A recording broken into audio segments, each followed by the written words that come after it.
Hari Paskah sudah dekat.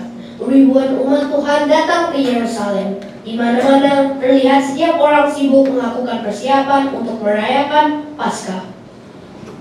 Tetapi yang mereka bicarakan bukanlah tentang Paskah, melainkan apakah Yesus akan datang dan mengadakan mukjizat? Apakah Dia Mesias? Tiba-tiba terdengarlah suara yang sangat lantang dari kejauhan.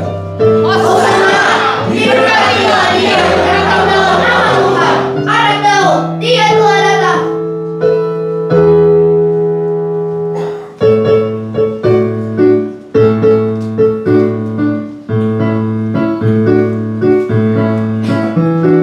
Tinggikanlah Dia, mulia hormat dan puji.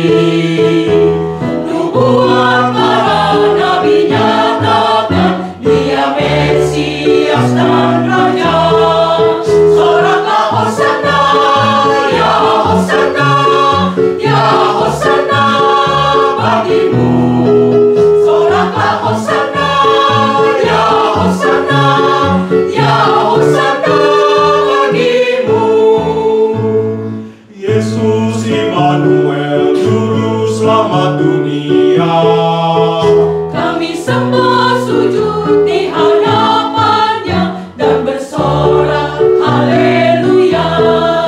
Soraklah Hosana, ya Hosana, ya Hosana bagimu.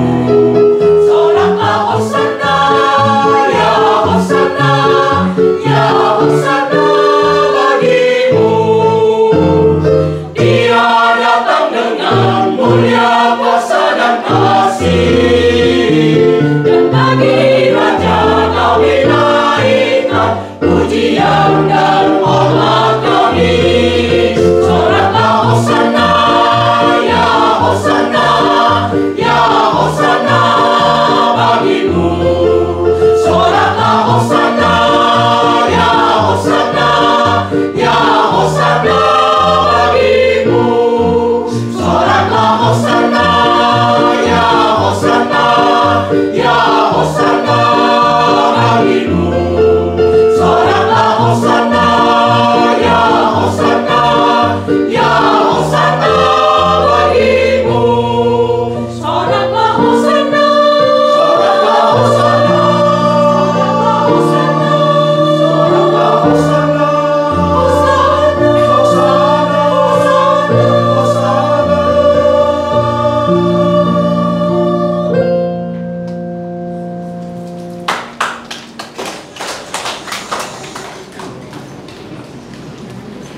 Di tengah-tengah pawai dan pujian, hanya Yesuslah yang tahu apa yang akan terjadi. Di dalam sebuah ruangan, pada hari Kamis malam, Yesus berkumpul dengan murid-muridnya. Di dalam kesederhanaan, mereka menikmati hidangan Paskah, mengikuti tradisi nenek moyang mereka. Banyak hal yang Yesus ingin ungkapkan kepada murid-muridnya, namun sangat sedikit waktu untuk itu. Yesus membasuh kaki mereka dan mengajar mereka tentang kerendahan hati melalui teladannya. Dengan lembut, Yesus mengajar murid-muridnya tentang makna kasih. Kasih itulah yang nanti dinyatakan melalui pengorbanannya, dengan mempersembahkan tubuh dan darahnya sendiri di atas kayu salib.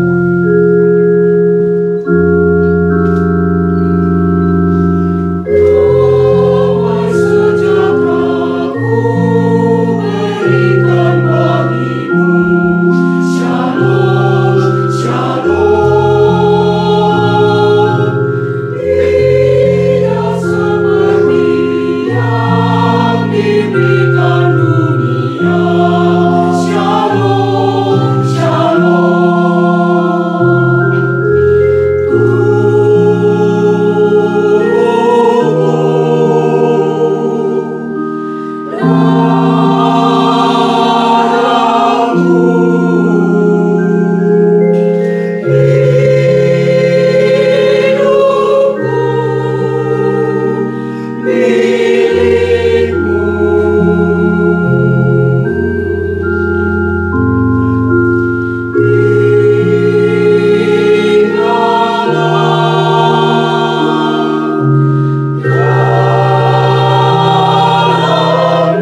Setelah perjamuan makan di ruang atas, Yesus dan murid-muridnya berjalan melalui sungai Kidron menuju ke Taman Getsemani. Di taman itu, Yesus meminta murid-muridnya untuk berjaga-jaga dan berdoa. Kemudian, Yesus pergi seorang diri untuk berdoa.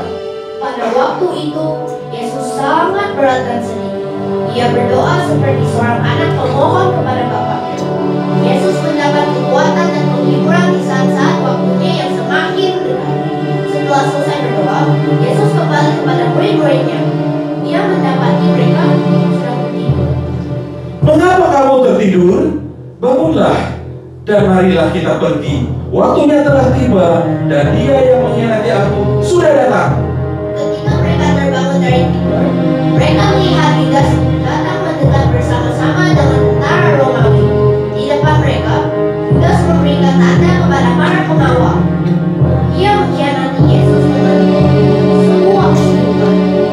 Yesus ditangkap dan dibawa ke suatu tempat. Ia bertemu dengan para tua-tua, pemuka agama, dan imam besar Kayafas.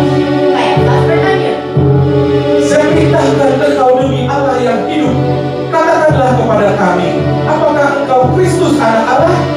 Setelah Yesus menjawab Kayafas, orang banyak mulai mengutukinya dan mengatakan bahwa dia pembohong dan penghujat besar. Dia bohong! Dia sudah menghujat Allah! keesokan harinya, pagi-pagi benar, Yesus dibawa menghadap Gubernur Pontius Pilatus. Pilatus menyerahkan nasib Yesus ke dalam orang banyak dengan bertanya, apa yang harus dia perbuat kepada Yesus yang disebut Kristus? Dan mereka menjawab dengan keras, Salibkan dia! Salibkan dia! Salibkan dia!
Ketika mereka tiba di tempat yang disebut Kalvari, mereka menyalibkan Yesus.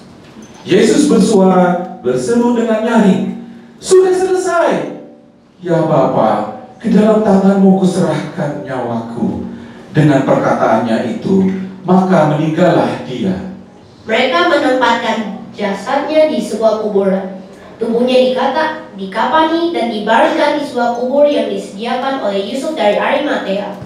Lalu kubur itu ditutup dan dimeteraikan, serta dijaga ketat oleh sejumlah tentara Romawi yang bersenjata.